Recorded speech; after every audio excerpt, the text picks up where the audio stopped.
God doesn't waste broken stories. As we're looking at Acts 22 today, the thing that stands out to me more than anything else is that Paul doesn't begin with an argument. He begins with a testimony. Paul's just been arrested. The crowd is angry. People are shouting accusations. And when he gets the opportunity to speak, he doesn't immediately launch into theology. He starts with a story. He says, I was one of you. I was trained under Gamaliel. I love the Torah. I was zealous for God. I even persecuted believers.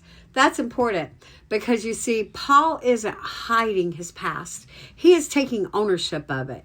He's showing them that he understands exactly where they're coming from because he's been there himself.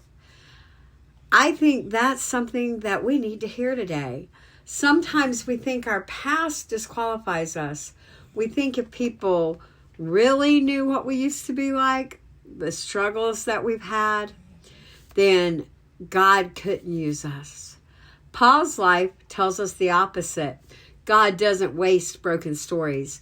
The very things Paul was ashamed of became part of the testimony God used. Then Paul tells them about the Damascus Road.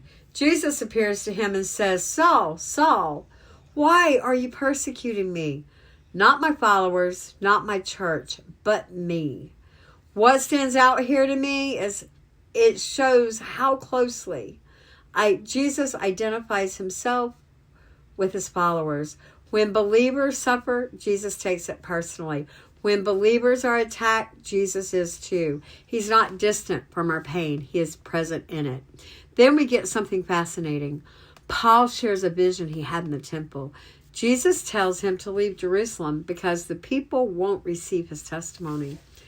Paul argues, and he basically says, but Lord, they know who I was. They know what I've done. They know the change. I can understand that. Can you? There are times I think if people could just see what God has done, then surely they'll understand. Surely they'll listen. But Jesus tells Paul to go. That's another lesson here, because sometimes the people who know your past best are the people who are least able to see what God is doing in your present. They're still stuck in your past. Paul wanted Jerusalem. God wanted the nations.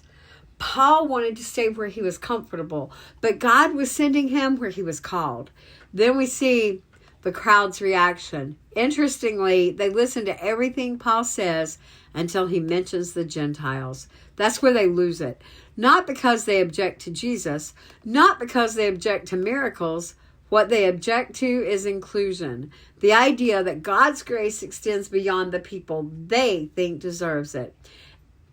And if we're being honest, we still struggle with that today. We create categories. There are people we think are too broken, too far gone, too different, or too unlikely to receive the grace. Acts keeps reminding us that the gospel is bigger than our categories. The chapter ends with Paul revealing his Roman citizenship, not to escape his call, not to avoid his ministry, but to steward what God had given him. God would use that citizenship to keep Paul alive long enough to fulfill his purpose. Acts 22 leaves us with a powerful reminder. Your testimony matters. Your past isn't wasted. Your failures are not wasted. Your mistakes aren't wasted. God specializes in taking broken stories and turning them into testimonies of his grace. Like Paul, we all have a story. Who we were, what Jesus did, and why we can't go back. Will you share your testimony today?